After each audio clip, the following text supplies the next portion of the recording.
All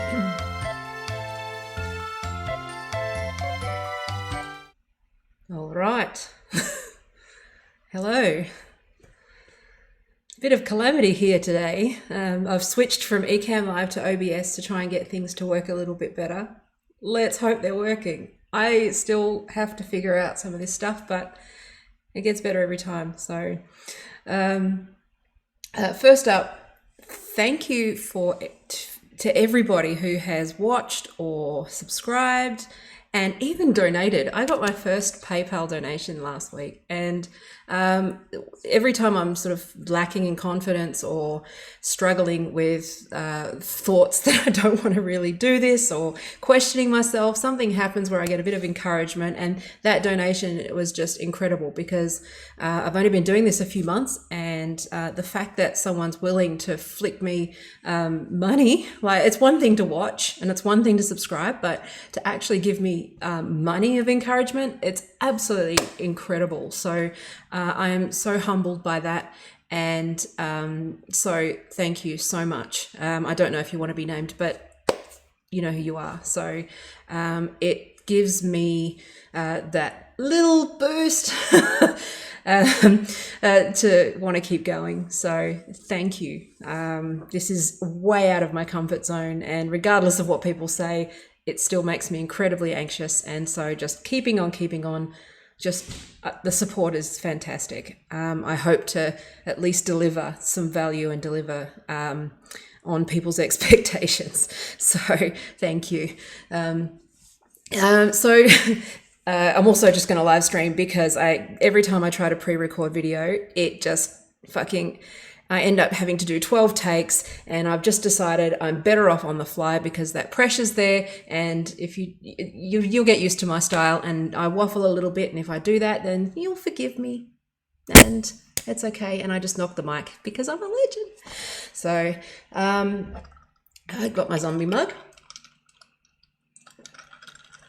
and spill water all over myself, and we're good to go, like the boss that I am.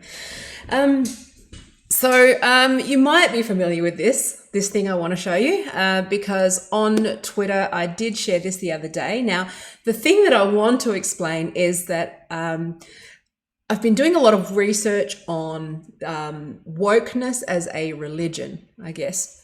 And again, I'm not saying it is one. I'm not saying definitively that it's a cult, but at the same time, it's very hard to ignore the cult-like behavior of the Church of Woke, right? And so I actually registered churchofwoke.com as a joke. And I thought, okay, what I'm going to do is rip off the sort of the architecture and the overall feel of the Church of Scientology's website and put my own funny version of the calculator there, which is like their lead magnet and their what's it called? The personality test, the audit thing that they do. It's basically a lead magnet in marketing language.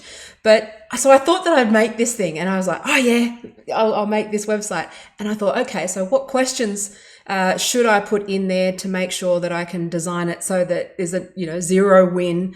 So I started to research like intersectionality questionnaires, like the one from Harvard. There's lots of them, but the main one is the one from Harvard. But I stumbled on one that's actually serious, and it turns out that you can't even do jokes anymore, right?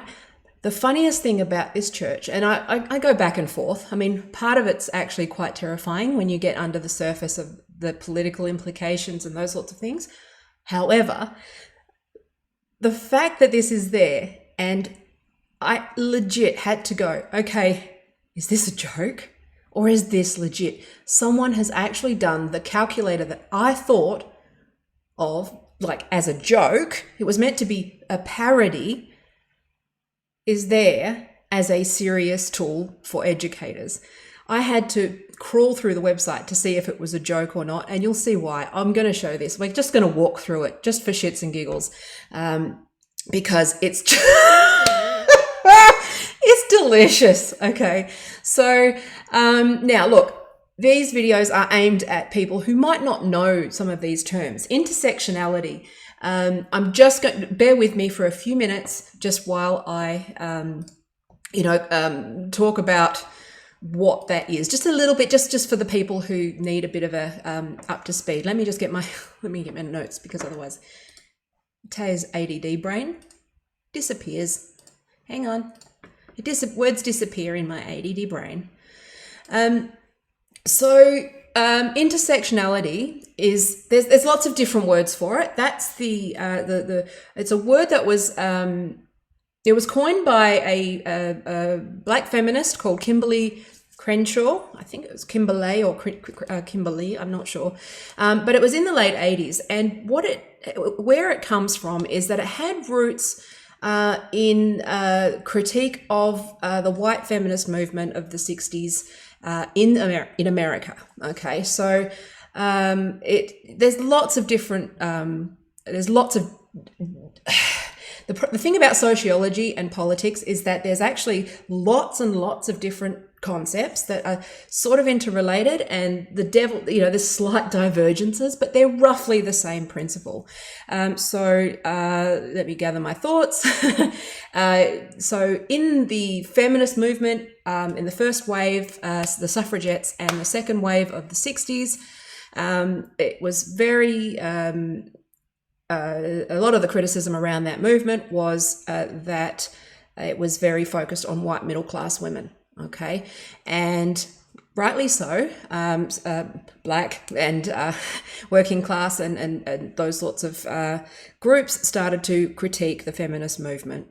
That's where you might hear some of those lazy things like white feminism. It's all, there's a lot of history there, and this is just a very basic primer for those who just need to be recalibrated, because it will help you understand this calculator and see why I find it so alarming and hilarious, and there's a whole gamut of emotions as we go through it. Okay, so Kimberly Crenshaw came up with it. I think it was like the late 80s, 89-ish, so in light of the feminist movement of the 60s, there was a number of different criticisms of that movement, which was basically that, black women were overlooked, ignored, and also doubly disadvantaged. So when you're doing analysis of systems, which is what this stuff is, it's not a system, it is analysis of the systems, and that's really important to understand. So sociology is an analysis, their analysis of power. They're not like policy. Policy is the creation of policy. Sociology analyzes. So it's more of they're different disciplines in that sense, right? People like myself who do policy work and politics, people who create, and sociologists criticize. For those who aren't really don't understand the distinctions. So sociological analysis of the feminist movement. So there were things like, so it started with things like, I think it was the 60s, it could be the 70s, with Double Jeopardy, which was by Frances Beale and people like Deborah J. King, who turned around and came up with concepts like Double Jeopardy. So it means what it means, which is that if you are not only a woman, but you're also black, so that's a double jeopardy. You're double fucked, basically, in that analysis. And then Deborah J. King included class and a number of this is just me rallying off my brain, just to give people a very quick explanation but basically, class was, so it's basically multifaceted analysis of someone's position in society in terms of their power and status and those sorts of things, right? It's kind of a slight pivot from Marxist analysis, where you had, your working class and your ruling class, your capitalist class and the bourgeois. Anyway, this is boring. I'm going off into detail land that no one gives a fuck about. If you want me to explain it in detail, this isn't the place. So basically what happened was, you keep adding on, adding on oppressions from there. Just to be very simple, so in the 90s, it was expanded to include the queer community, and that's where the concept, it became a multiple jeopardy. So, for example, a black gay man had that that sort of double jeopardy oppression in line with a woman. Yeah, so it was basically, if you think about the way that things intersect. Fuck, I've been talking about this trans stuff too much. Intersect. It basically, you've got any limited number of roles, which is in oppressor and oppressed. So basically, let me think about intersectionality. You've got, so the classic ones were the workers, right? And then you've got the ruling class, right? That's just traditional Marxist analysis. You've got poor, super rich. There's no real, and that's a class, that's a battle between the two, right? Then feminists, it is women as a class are oppressed by men as a class, right? Then you've got, on top of that, you have whites as a class oppress blacks as a class. And I use black just because it's economical, and I have problems with people of color. I don't abide by that language. It doesn't mean I don't understand it. It means I disagree with it. And if I'm insensitive and offend you, I apologize. I'm using the language of the time and of the scholars. And on top of that, then there was the queer community. So, and then you had, so then when you start talking about intersections, you talk about, men oppress women, whites oppress blacks, or people of color. How you basically these interrelationships, right? But eventually, somewhere in the 90s, it started to get a bit weird, okay? Where we started to look at thin versus fat, attractive versus unattractive. This can continue. This could continue into the tiniest little things. So, able-bodied versus disabled. There's just so many. And I think already you're going to see where this starts to become a problem, which is in the verses and oppressor and oppressed, and everybody is oppressed or oppressor, and it in varying combinations. It all accumulates in your power and your status and your ability to live your life. That is intersectionality in a very incoherent nutshell. I hope I've explained it okay. But it does, so in the queer community, it went from sort of single oppression of working and working class capital, women and men, gay versus straight, became sort of that, double jeopardy kind of thing, into multiple jeopardy, and then into intersectionality. Now, they're all broadly related to each other. Now, these were intended, and the thing that's important to point out is that Kimberly Crenshaw made it pretty clear that this was always intended metaphorically. It is intended within a lot of this stuff. The proving grounds of all of this stuff has been in sociology and psychology and a few other places like that, and political philosophy, and a few of those things. Now, what it's done is it's now expanded. So it's kind of it's one of those things where, as much as the grievance studies thing is great, people kind of battle it out in the academic journals. Right? This is where it was supposed to be. It's where it's supposed to stay. Like, sociologists are generally, they're the critics. They're not necessarily the people who solve the problems. Now, this is where I think, this is my view, but this is where I believe the wheels have somewhat fallen off, which is that people, first of all, with no real understanding of the context of, the broader context of these sociological concepts, but also the fact that analysis doesn't necessarily translate into a workable model or a workable solution or workable policy. And I suppose that's one of the limitations of Twitter, is that very few people actually understand how unworkable intersectionality is as a concept. Now, it's kind of really started to take over education. It's in everything. It's even in maths now. I mean, literally. It's in everything, right? Now, again, I am not, as much as I make fun of this Church of Woke and all of this stuff. It's like saying that Scientology is about self-improvement, right? Everyone agrees that self-improvement's good. It doesn't mean that's where it's kind of veered off into cult land. So intersectionality as a concept, it's good, but it's not workable, and it has become something bigger than what it was supposed to be, and it's become a cult. Now, the reason why this is funny is because it's funny. And I'm going to go through this calculator. I know I've taken probably too long. I've already been streaming for, 15 minutes already. Taya jumps around in her chair. It must be about the 15-minute mark. Yep. See? Fidgety at 15 minutes. So basically this idea that there is a matrix of oppression or domination and oppressor, oppressee, so to see, that sort of stuff, right? And you can see how this is a race to the bottom.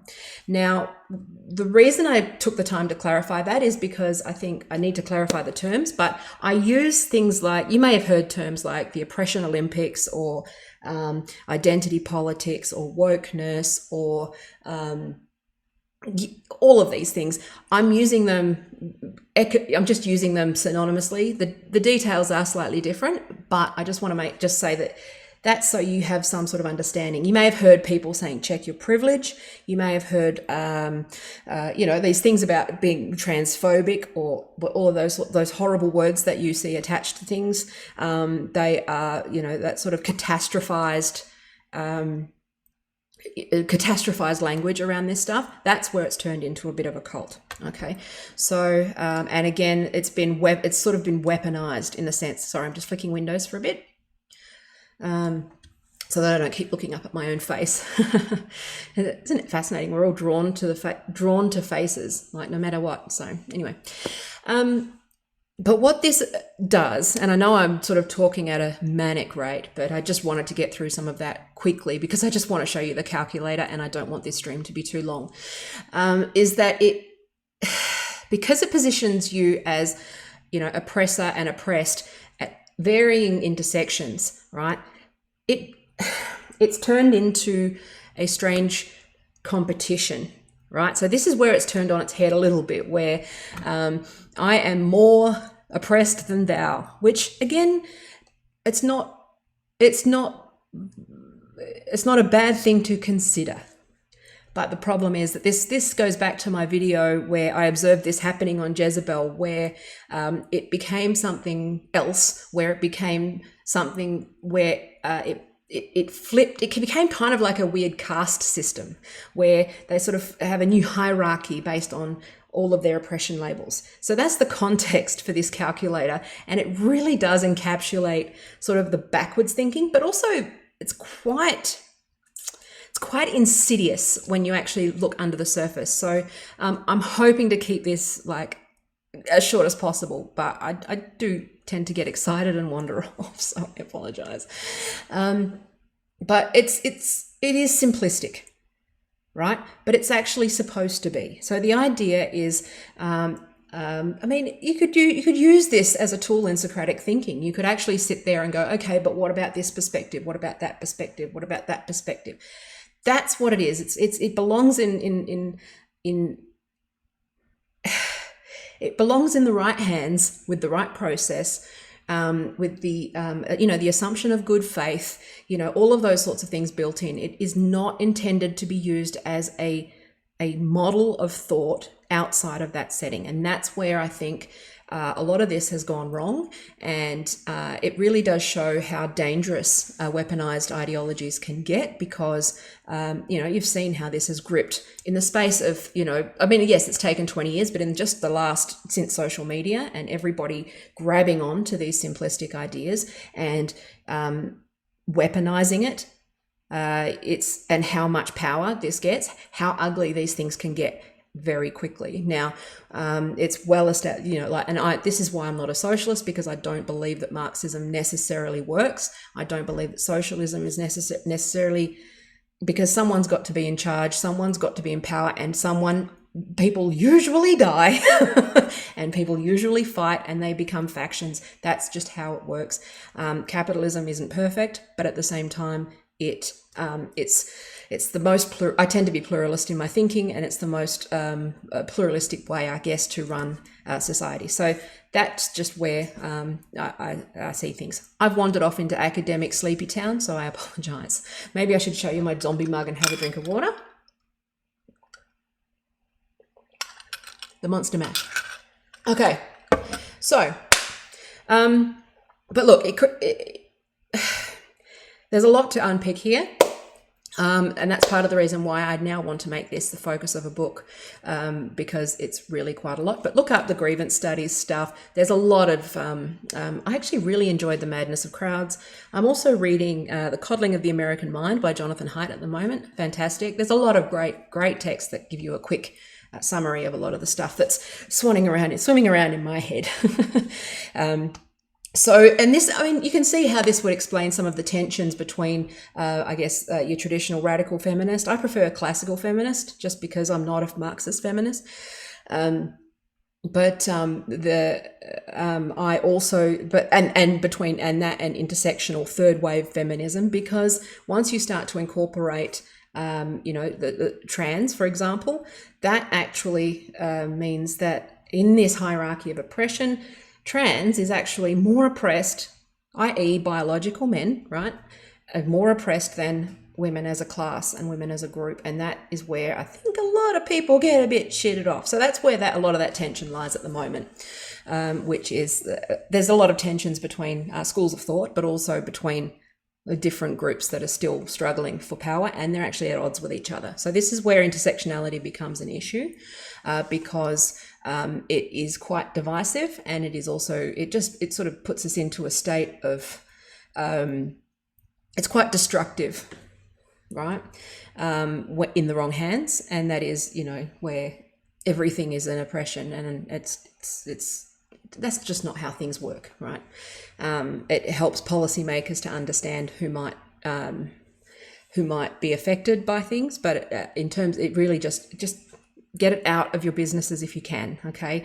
Keep it there as a consideration in terms of your processes, but in terms of making this law, this is where it's dangerous, all right? Because you start getting situations like where trans rights activists truly believe that they're fighting for their freedom against women, and women truly believe that we're fighting for our lives against men. And that's where the misunderstandings are generally happening. And that just what that does is create division, when before it may have been women as a class. So it ultimately creates division, and you'll see why in a minute. And also it's fucking racist and bigoted, and it focuses on, it makes race and all of those sorts of things the center of the conversation rather than a consideration. So you can see how this is a bit of a problem. Again, this is not an academic lecture, so if I have misspoken, then talk to me about it. But I'm live streaming, so whatever. But yeah, so it kind of, what happened with social media is that it's created its own status symbol, right? So the more oppressed you are, the more true, the more correct you are in this. You must be centered in the argument. And I talked about this in my previous dewoking video, where I started to see that competition happen, where that weird sort of, the lower you are in the hierarchy, the higher you are in the hierarchy. Right, and there's a lot of woke points attached to this. So, it's now could become this kind of weird. I call it pieces of flair, where you just must declare all of your baggage and all of your shit up front in order to participate. So, and also you're never oppressed enough, because there's always someone more oppressed than you who is more right than you. So just by virtue of being white, I'm not allowed to have any opinion on anything if someone with brown has an opinion that's different. That's not what it was supposed to be. What we're supposed to do is have an exchange of ideas, okay? An exchange based on good faith and conversation and love and empathy. None of this, like this battle for power that it's been turned into. So again, sorry for taking so long to explain that. And I know that it's, probably gone a bit long, but I think it's worth explaining my thoughts and where I'm heading. I'm clearer in writing if you want. Currently suffering from severe writer's block, and I have for a year, but eventually I will try and write some of these things down. So in lieu of writing, I'm doing videos in the hope that I fucking get a flash of inspiration. I'm tired. Anyway, so let's flick to this calculator, shall we?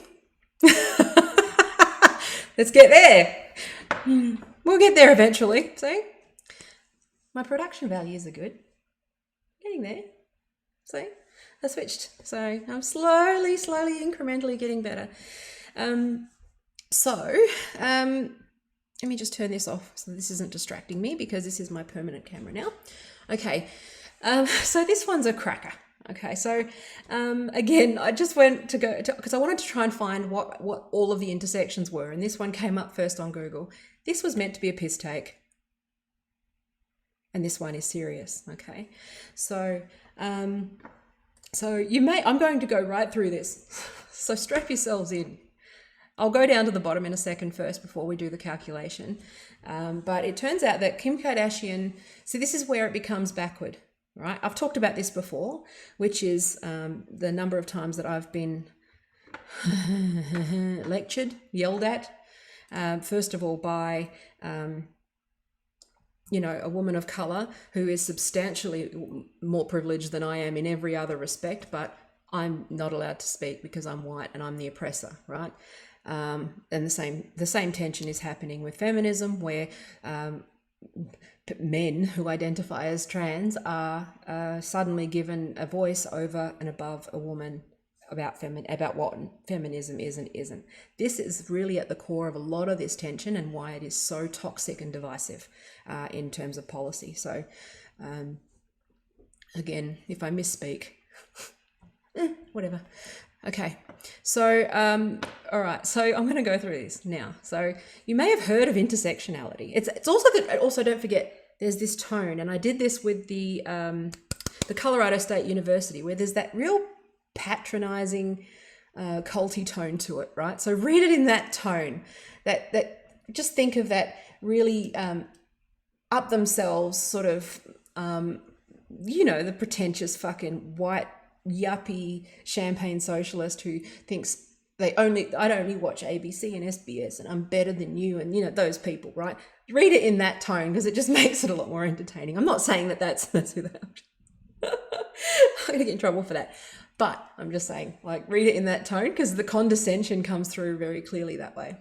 So you may have heard of intersectionality, the theory that the overlap of various social identities such as race, gender, and sexuality define your level of systemic oppression, but don't know how to compare yourself and your oppression with others. Well, now you can. This is not parody. This is serious, okay? I was going to write this exact copy and it was meant to be a joke, okay? So simply adjust the sliders below according to your identity factors to see your intersectionality score. Now, one thing I would like to point out is that you can get an instant score based on a single photo of yourself, or people on Twitter, right? Apparently Twitter blocks them. And that's because they're against intersectionality. That's not the truth. Twitter's actually very much in this woke fucking thing. Anyway, but so move the sliders to the amount that you identify as each below, right? The only difference between the calculator of my joke that I visualized, right, and the score was that I wanted a what's it called? A meter instead of a score. And that every time you got so I can't believe this actually exists and that they're serious. That's the thing that's funny. So I won't go through, but it's basically white or person of color. So I'm pretty white, so I'll make sure that I'm white. Now, I'd like to point out that they quote Martin Luther King here and miss the point, which is where he says, "I have a dream that my 4 little children will one day live in a nation where they will be not judged by the color of their skin, but the content of their character." Now let's do a quiz. to see how we can judge each other, okay? The best way to stop discrimination on the basis of race is to stop discriminating on the basis of race. I agree. I absolutely agree. Hating people because of their colour is wrong, and it doesn't matter which colour does the hating. It's just wrong.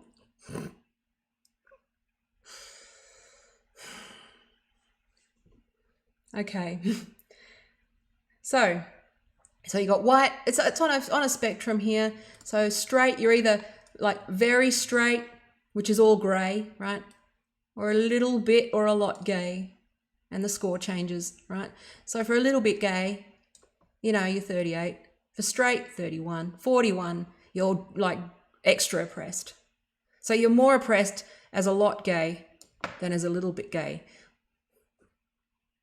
I don't really know about this. What does that mean? Extra gay? How does one, okay. Is that in terms of presentation? Again, think below that. What does that mean, right? What does it mean to be, does that mean straight passing? Does that mean that you're actually gay, but you're gay, but you don't show it? Is this how, like, it really just doesn't fucking answer the question, right? And underneath is all of the attitudes that we've been trying to fight, right? That's the point, is that all of these attitudes underneath this, we've been trying to fight. Now, look, I understand this. This is how you present to the outside world. I have to clarify, I am being a little bit facetious here, right? I do know what's underneath this. However, you know, are you male or female, right? So somewhere in between. Now, I don't actually buy, I am female 100%, but again, how does that change? Like, you can't be a little bit but if you're male, look at the score difference, right? Okay. All right. So I'm just going to say I'm 100% female because that's biological sex. It's binary. Maybe in the middle you might be intersex, but there's no spectrum here. Okay. Cisgender, transgender. Okay. Now, the reason why I am going to choose this, right? And there's a very deliberate reason for that. And that is because first of all, I reject the framework, right? I don't believe that, I believe that like biological sex is a thing, and I don't identify as either cisgender or transgender, right? If I followed their framework, right, I would be under that transgender thing, right? So again, I reject that, but if I bought it, I would probably identify as non-binary, right? So I don't know whether we keep that there or there, but I test, you know, by all of the gender tests that these guys have, just to prove a point, I'm about 85% man, okay, according to all of the calculators. So let's just put that up there, and I'm just being facetious, right? Okay, I'm not having a go at trans people. I'm just saying that I reject the framework, but if I did buy into this, if I was fully woke, I would absolutely be presenting, yeah, I'd be very different, okay? So, rich and poor, well, I was born poor, but I kind of scraped my way up to middle class, so I'm definitely not even close to rich. So, let's go here, right? Let's be generous. Let's just put me right in the middle, all right? Let's just make me middle class. Even though I live invoice to invoice. You know, and I can go from zero, and yeah, that's anyway. I'm younger and older. I'm actually older. I'm 40, so relatively speaking, in terms of let's go here, right? I suffer with many chronic health problems, including disabilities. I'm just going to say I'm here, right? English is my first language. That's fine. Born in Australia, here. I am quite educated, but still I don't have a PhD, so let's go here. Now, this is interesting, right? So am I not Christian or a devout Christian? I am neither, right? But I'm just going to say not Christian, right? I'm not Muslim, and I'm not Jewish. Now, it's important to show this, right? I'm apparently I'm more privileged than 32% of others. Now, this is the thing that makes me laugh. even though, 68% of people are better off than me, according to their theory. So I'm well under the under average. I'm still supposed to give more to less fortunate. So I'm not supposed to just, make do with what I have and try to improve myself. I have to make sure that I'm guilted into giving to the less fortunate, which I do. I always do. I would always give my last dollar to somebody who needed it more. But the point, it's just that layer. This is the guilt. It's the, you see where I'm going with this. Now, this is the funny part, right? So this made me laugh. Why sliders? We believe that people fit along a spectrum of identities. For example, you might be slightly bisexual, somewhat poor, Jewish but rarely wear a yarmulke, can never say that word, yarmulke, and native born but travel frequently abroad. What the fuck does that mean? This is basically an audit. This is exactly why. You know how in other videos, if you've watched my other stuff, I've talked about the audit in Scientology. This is an audit. It's exactly the same, and that's why I wanted to do the parody, right? Turns out that anyway, truth is stranger than fiction, or truth is funnier than fiction, scarier. So, and then how can I improve my score? So these are apparently innate characteristics, right? But how can I improve my score? This is where it gets funny. And we'll go back to the religion one in a minute. Unfortunately, you were born with most of your intersectional factors, which is true. You can't change it. So this is what it is. Okay. Again, sociological analysis, it's important to make sure that groups are, that's a consideration, that people aren't all born white and hetero and male and the male default and all those sorts of things that come together. This is just such a distortion. However, you can make some improvement to your score by getting more involved with Islam or Judaism, donate all excess wealth to charity, or explore the wild side of your sexuality. So you don't change being gay. You're either gay or you're not. Even if you're hetero, this is linked to Miley Cyrus. Here we go. Topical. Miley Cyrus turned around and said, oh, well, I didn't need to be gay. It turns out men are good. Gay is not a choice. Gay is, this is how regressive this stuff is, okay? And the subtext, and again, I know that their intentions are not to do this, but when you think about, when you go to the next level of this, which is sexual experimentation does not make you more or less gay or more or less bi. They are inbuilt. Okay, you don't just choose to go out. It's so regressive. Okay, and this is what's underneath, right? This idea that first of all, in order to be more privileged, you should get more involved with your religion. Again, these are questions of faith, and they either are or they aren't. These are not. It's insane. Okay. You can't just force, you can't, and if, to be honest, if your motivation to be more involved in your faith, whatever that may be, is to become more privileged, which again, this is one of those, they're very good at revealing the truth accidentally, which is getting more involved in order to be more privileged. If that's your motivation for getting involved with your spirituality and faith, you've got a lot of, that's not right. It's the same as if you're the easiest way to improve your score, however, is to champion the intersectionality of your more marginalized friends. Again, good allyship, perfect, okay? But that doesn't improve your score. There's no ally score there, right? You can't get a tan, right? You may award yourself up to 5 points depending on your level of activism. Okay, how arbitrary is this thinking, right? Why include religion? Some have commented that the religious sliders are anti-Semitic, Islamophobic, atheistophobic, fucking all these made-up phobic words, fuck off, or possibly even Christianophobic. They are included to show that a complete intersectionality score embraces the diversity of religious thought if they are of a minority group. Which, okay, fair enough, right? But, right, this is not based on any data, really. This is all just fucking feelings for a start. Second of all, right,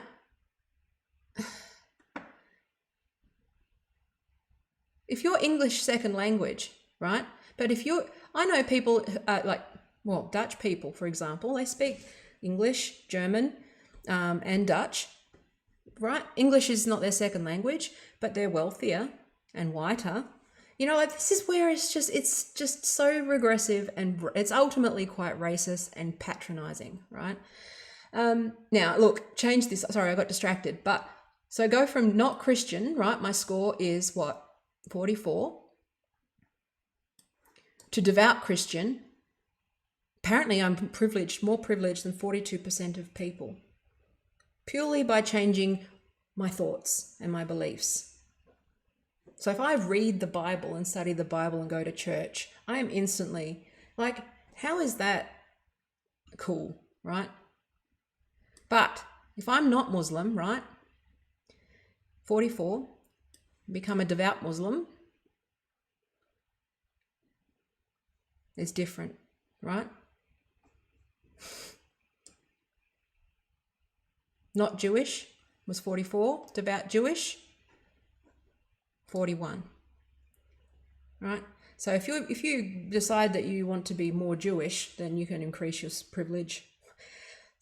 Again, I know the intention behind this, but think about this. Like, this is creepy. This is what they're teaching teachers to teach children, this regressive thinking about groups. And yeah, so anyway, I just now what I want to show you something funny here, where they literally put the score on someone's forehead, right? Because she's white, so she's 36. I don't know why he's 17. He's 17 because he's a white man.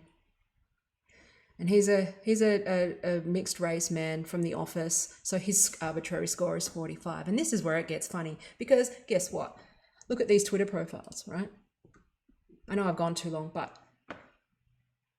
everyone's been, since I shared this on Twitter, a whole bunch of people I know are on here probably. So, yep. So look, it's all people that I shared it with. But, James took it. He's a white man, right?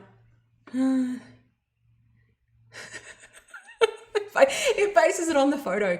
How fucking regressive can you get where it scores a photo and it is only based on your skin color? Okay? It is only based on that. That is it. Dark tones and you are less privileged, right? White man, privileged. White man, privileged, right? Kim Kardashian. Where's Kim Kardashian? Oh, God, a lot of people I follow. John Kay took it. Oh, yes, he's terrible. Those terrible, terrible people. Where are we? I saw Kim Kardashian before. A whole bunch of people. Fucking hell, I've got influence. Oh, look, there's me. See, these are all the people that took it after me because I shared it. Anyway, I know most of them. Where are we? Kim Kardashian. So I sit there with branded on my forehead, 33. 64% of others are more privileged, right? I think because I think I was playing with the sliders and stuff, right? But look at this, right?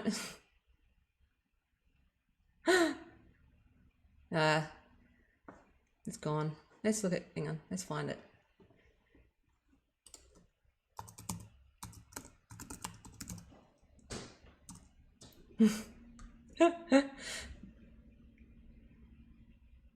"85% of others are more privileged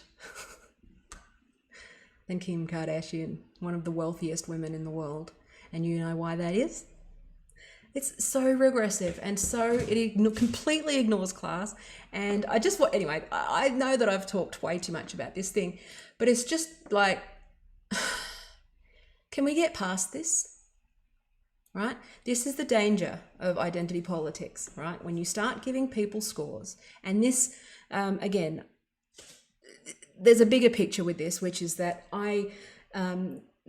this social scoring is at the core of this movement, right? In order to participate, in order to have influence, in order to avoid cancellation for saying wrong words and wrong think, you need to, again, I'm going to talk about the cisgender, transgender thing. I reject, transgender has a very narrow definition, which has a medical diagnosis attached to it, right? Which I would class it as, that's clear. There's gender dysphoria, right? I don't identify as cisgender, right? They call me that, but again, as I said, if I bought into this, I would not fit on that spectrum. I would be non-binary. That's going to blow their fucking minds, but it's true. But I don't, because I'm a woman, and I am a biological woman. I am female, and that's my lot, right? Now, look, again, these tools are valuable in research, okay? They are valuable when used as there's so many, again, there's other frameworks other than this shit, okay? Now, the only reason why I'm raising this on purpose is because this thinking is now dominating the schools. It is dominating, it's basically just assuming that we accept it, right? That intersectionality is a fact rather than a tool, right? It's bled out of the social sciences into education, even maths education. This is the social justice warrior cult stuff that I keep talking about. This is wokeness. And this is not how you run society, okay? Now, again, I'll be accused of white fragility and all of that shit, whatever. You can't say that to me, because it doesn't stick, because it's nonsense, okay? It's unworkable. It's a race to the bottom. And the only people who really benefit from this sort of stuff are the people who write think pieces about this sort of stuff. So can we move past this? Now, I have had a couple of people say to me that they've seen this sort of happening at their workplace and varying places, and they're now having to come up with policies. All I'm going to say is, please don't swallow this. If you're already swallowing it, then that's fine. And again, I'm not saying that they don't come from somewhere, right? What I am saying is that they are not workable, and that they are toxic, and they are poisonous, and that it has been weaponized. Okay, this is not an instruction manual on how to not be a dick. Everyone knows how to respect. This is respect, right? This is now a cult that has taken over, and they're selling, and if you hear someone with getting rid of your whiteness or inclusion and quotas, and there's a real authoritarian element to this. So this is an idea up here in sociology land. Again, I'm not invalidating it in its again, there's other ideas, but I'm not invalidating it per se. But what I am invalidating is the authoritarian aspect to this, the distortion of it, the misappropriation of it, and the abuse of the emotional manipulation and the abuse that's coming out of all of this stuff. This is behaving very much like a cult, and if I could ever do pre-scripted video and get this fucking thing done without procrastinating, that would be good. But I swear to God, all the criteria that I throw at it, it is not a cult in the traditional sense. Now, I want to differentiate between religions and cults. Religion, because I'm talking about just a destructive cult, which is not about the beliefs. The beliefs are separate from the behaviors. So it's the behaviors that have now become cult-like. Okay, so and I'm talking about in the media. I'm talking about in when if you've seen someone who's lost their mind and into intersectional town lately, you'll start to see what's happened. Okay, and this gets smart people too. This is actually kind of a smart people cult. In fact, cults like smart people because smart people can rationalize better. Okay, most people who aren't that bright can go, yeah, this is a boat lunch bollocks. I've just got to get back to work, right? But this is actually very, very seductive for academics because it teaches them a version of what they've been taught already, but it's just kind of taken on a life of its own. Now, I'm hoping that people will understand my thinking with that, which is that I'm not necessarily, again, this isn't me coming to the right, this is me saying, hey, look, a good idea has been weaponized here and the left need to pay attention to what's going on. And I'm hopeful that eventually, I'm hoping that very soon people will be like, hey, remember when that crazy fucking idea that caused everybody to form tribes and start fighting and racing to the bottom took over all of our institutions? And we let a bunch of kids get sterilized and a bunch of men committed suicide because they felt fucking persecuted in the workplace.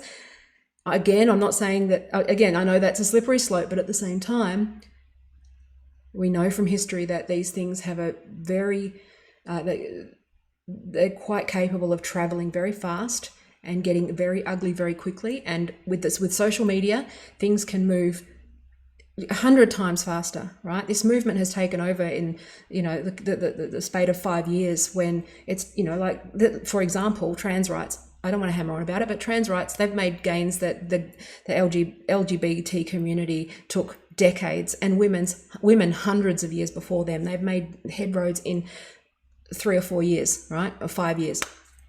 It's happening at an exponential pace, which means that they can fuck up at an exponential pace. And with the violence and stuff that I'm seeing from Antifa and, some trans rights activists and all of those people who have really they've got that glazed cult. And also there's also the colonization stuff as well, race theory as well. There's people who have taken this really to heart and are, again, it's not about the idea, it's about the behavior.